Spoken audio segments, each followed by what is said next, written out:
হে ব্রোয়ান, আসসালামু আলাইকুম। আমি ফাবিহা। সবাই কেমন আছো? তোমাদের দোয়াতে এবং আল্লাহর রহমতে আমি অনেক ভালো আছি। ভিডিওর শুরুতে আমি আমার জামাইকে দেখাইছি, কারণ আজকের দিনটা আমার জামাইয়ের জন্য খুবই স্পেশাল। ভিডিওর শুরুতেই বুঝে গেছো কেন বললাম স্পেশাল, কারণ আমার জামাই নতুন গাড়ি কিনছে, সেজন্য স্পেশাল। অবশ্যই আমাদের জন্য স্পেশাল। আমার বাচ্চারা নতুন গাড়ি দেখে খুবই আনন্দ পেয়েছে, বিশেষ করে আমার বড় মেয়ে, কারণ আমাদের এর আগেও একটা গাড়ি ছিল, সেই গাড়িটা বিক্রি করার পর আমার মেয়ে অনেক দুঃখ পেয়েছে, অনেক কান্নাকাটি করছে, যার কারণে ওর বাবা মেয়ের জেদ ধরে আবার নতুন করে গাড়ি কিনছে। যেদিন থেকে শুনেছো ওর বাবা নতুন গাড়ি কিনবে, সেদিন থেকে প্রত্যেকদিন রাত্রেবেলা বলতো, বাবা তুমি কবে গাড়ি কিনবে, কবে গাড়ি বাসায় নিয়ে আসবে। তো দেখতে দেখতে গাড়ি বাসায় চলে আসছে। আলহামদুলিল্লাহ, আলহামদুলিল্লাহ, আলহামদুলিল্লাহ। কারণ আলহামদুলিল্লাহ বলার কারণ আছে, সেটা আপনাদের সাথে শেয়ার করব।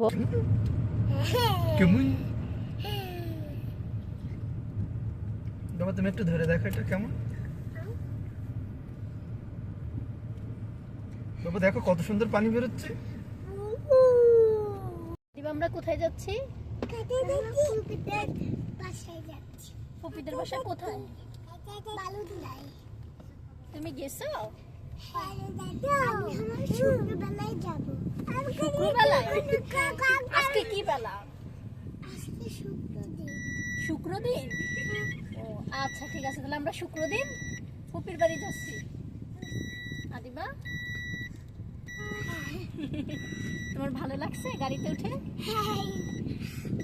এই গাড়িটা কেনার পেছনে সম্পূর্ণ অবদান হচ্ছিল আমার শ্বশুরের। উনি ওনার বড় নাতনির জন্য এই গাড়িটা খুশি হয়ে কিনে দিছে ওনার ছেলেকে। নতুন গাড়ি পেয়ে পরিবারের সবাই মিলে ঘুরতে বেরোলাম। ঘুরতে ঘুরতে হঠাৎ করে জামাই বলে উঠলো, চলো বোনের বাড়ি যাই, মানে ননদের বাসায়। তো বললাম চলো। গল্প করতে করতে ননদের বাসায় চলে আসলাম। ওই যে আমার ননদ বসে আছে ওনাদের নতুন বাড়িতে, নতুন বাড়ির কাজ চলতেছে। তো অনেক হর্ন বাজানোর পরও বান্দা পিছন ফিরে তাকালো না। অনেকক্ষণ হর্ন বাজানোর পরে বান্দা বুঝতে পারলো যে আসলে তার ভাই হয়তোবা নতুন গাড়ি কিনে নিয়ে আসছে, যার কারণে সে হুমড়ি খেয়ে তাড়াতাড়ি বাসা থেকে বেরোলো। এবার হচ্ছিল সবাই মিলে গাড়ি থেকে নামবো। পুপি বাড়ি নামো।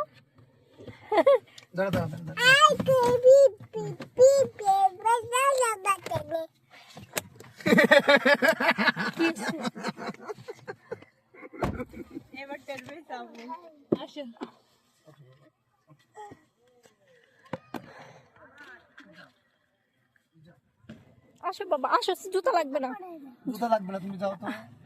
আসো, জুতা লাগবে না। আমার ননদ আমাদেরকে রিসিভ করতে চলে আসছে। যতই হোক আমরা সেলিব্রিটি বলে কথা ভাই। আমার বড় মেয়ের ফুপিকে পেয়ে এত পরিমাণ আনন্দ পেয়েছে, হয়তোবা সেটা ভাষায় প্রকাশ করা যাবে না। আমার মেয়ের ফুপির কোলের থেকে নামছিল না। আমি অনেকবার সাদাসাদি করার পরও আমার কাছে আসেনি, বলছে আমি ফুপির কাছেই থাকবো। তো ওর ফুপি ওকে নিয়ে চলে যাচ্ছিল। এদিক দিয়ে হচ্ছিল পিছনে আমার নন্দাই, মানে আমার ননদের জামাই। তো উনি হচ্ছিল যখন দেখছে যে লুঙ্গি পরা এবং গেঞ্জি পরা ওনার ভিডিও করছি, তখন সাথে সাথে নিষেধ করছে, বলছে তুমি যেন এই ভিডিও ছাড়বা না, ছাড়লে কিন্তু তোমার খবর আছে।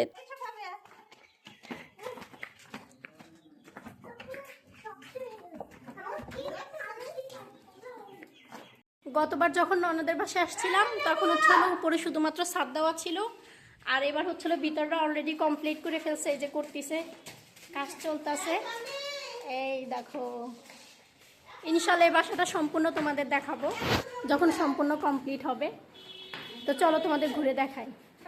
এই হলো সম্পূর্ণ ঘর। তো ঘরটা এখনো কমপ্লিট হয়নি, যখন সম্পূর্ণ কমপ্লিট হবে তখন সবাইকে দেখাবো ইনশাল্লাহ। এদিক দিয়ে আমার ননদ তার ভাইয়ের কাছে তলব পাঠিয়েছে নাস্তা খাওয়ার জন্য, মানে নাস্তা রেডি করছে, সেজন্য বারবার ডাকাডাকি করছিল নাস্তা খাওয়ার জন্য। আর প্রচন্ড যেহেতু গরম পড়ছে, আমরাও হাঁপিয়ে গেছি, অনেকটা পথ আসছে, এজন্য পরিবারের সবাই মিলে অনেকটা সময় কাটানোর পর এবার হচ্ছিল বাড়ি যাওয়ার পালা। ননদের বাসা থেকে আমাদের বাসাটা যেহেতু অনেকটা ডিস্টেন্স, এজন্য যত দ্রুত যাব তত তাড়াতাড়ি বাসায় পৌঁছাতে পারবো। আর যেহেতু বাচ্চা কাচ্চারা দুপুরবেলা ঘুমায়নি, তারা অনেক ক্লান্ত হয়ে গেছে। আমার মেয়েটা অনেকক্ষণ যাবত বলছিল বাবা আমি ঘুমাবো ঘুমাবো, যার কারণে ওর বাবা ওকে পিছনে পাঠিয়ে দিল। এদিক দিয়ে ওর বড় বোন ওকে কোলে নিয়ে অনেক আদর করছিল, আর বিশেষ করে ওর বড় বোন ওকে ভালোবাসে। আর ওদের দুজনের মধ্যে অনেক মারামারি, অনেক কিছু হয়। ইনশাল্লাহ একদিন এটাও তোমাদের সাথে শেয়ার করবো যে আসলে ওদের দু বোনের মধ্যে কেমন বনিবনা। আপনারা ওদের জন্য দোয়া করবেন যেন ওদের বোনদের মধ্যে এরকম ভালোবাসা অটুট থাকে, কারণ ভালোবাসা না থাকলে কখনো সম্পর্ক থাকে না, সম্পর্কগুলো ছিন্ন হয়ে যায়। ওদের খুনসুটি দেখে আমি নিজে অনেকটা আবেগ আপ্লুত হয়ে গেছি, কারণ ওদেরকে দেখে আমার বোনদের কথা খুব মনে পড়ছিল। আমরা পাঁচটা বোন পাঁচটা জায়গায় থেকে এক কথায় বলা যায়। আমরা সবাই কখনো এক জায়গায় হতে পারবো কিনা জানি না, তবে আল্লাহর কাছে এই দোয়াই করি আল্লাহ যেন আমাদের পাঁচটা বোনকে একসাথে করে দেয়, এবং আমরা যেন সেই আগের দিনগুলো, সেই দুঃখগুলো, কষ্টগুলো, ভালোবাসাগুলো সবগুলো যেন আমরা একসাথে ভাগ করে নিতে পারি। সত্যি কথা বলতে আমি যখন এই ভিডিওগুলো এডিট করছিলাম আমি দেখছিলাম আর আমার চোখ দিয়ে অজরে পানি পড়ছিল, আমি নিতে পারতেছিলাম না, কারণ আমার ওর বোনদের কথা খুব মনে পড়ছিল। যাই হোক, সবাই আমার বোনদের জন্য দোয়া করবেন, আল্লাহ যেন ওদের ভালো রাখে, সুস্থ রাখে, আর যেন আমি আমার বোনদেরকে আবার একসাথে দেখতে পারি।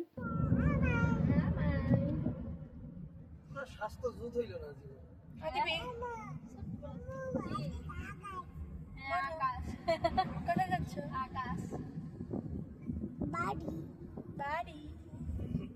আমার মেয়েগুলো অনেক ক্লান্ত হয়ে গেছে, অনেক দিন পর এতটা পথ জার্নি করা। অলরেডি আসর আজান দিয়ে দিয়েছে, তো আমার যত দ্রুত সম্ভব বাসায় পৌঁছাতে হবে। বাসায় গিয়ে আমার অনেকটা কাজ পড়ে আছে। এই হলো আমার সব থেকে বড় কাজ, এদেরকে খাবার দেওয়া। এটা হলো আমার মুরগি, শখের বশতে মুরগিগুলো পালছি। মানে আমার বড় মেয়ে খুব আবদার করে, বায়না করে মুরগির জন্য, তাই এগুলো কিনে নিয়ে আসছি।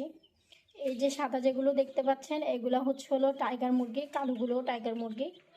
আর এই লাল ছাড় মতো যেগুলো, সেগুলো হলো সবগুলো ফার্মি মুরগি। মুরগিগুলো আপনি সাধারণত বেশি করে ডিম দেয়, আর এই টাইগার মুরগি ডিম দেয় না।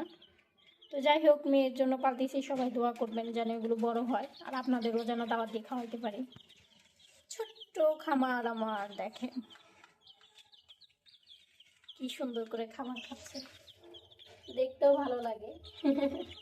ননদের বাড়ি থেকে আস্তে আস্তে সন্ধ্যা হয়ে গেছে, যার কারণে তাড়াহুড়া করে এসে সর্বপ্রথম মুরগিকে খাবার দিলাম। আর ছাদে প্রচুর পরিমাণে জামা কাপড় ছিল আমার মেয়ের। এই যে সবগুলো জামা কাপড় ভাঁজ করছি, এবার এগুলো ঘরে নিয়ে যাব। আর মেয়েরা ঘুমাচ্ছে। তো যাই হোক, আজকের ভিডিও এই পর্যন্ত। সবাই আমার জন্য দোয়া করবেন এবং আমার বাচ্চাদের জন্য দোয়া করবেন। আর যারা যারা আমার ইউটিউব চ্যানেলে এখনও সাবস্ক্রাইব করেনি, তারা অবশ্যই সাবস্ক্রাইব করে যাবেন। আর যারা যারা আমার পেজে নতুন, অবশ্যই আমার পেজটাকে ফলো করে এবং লাইক করে দিয়ে যাবেন। সবাই ভালো থাকবেন। আল্লাহ হাফেজ, টাটা।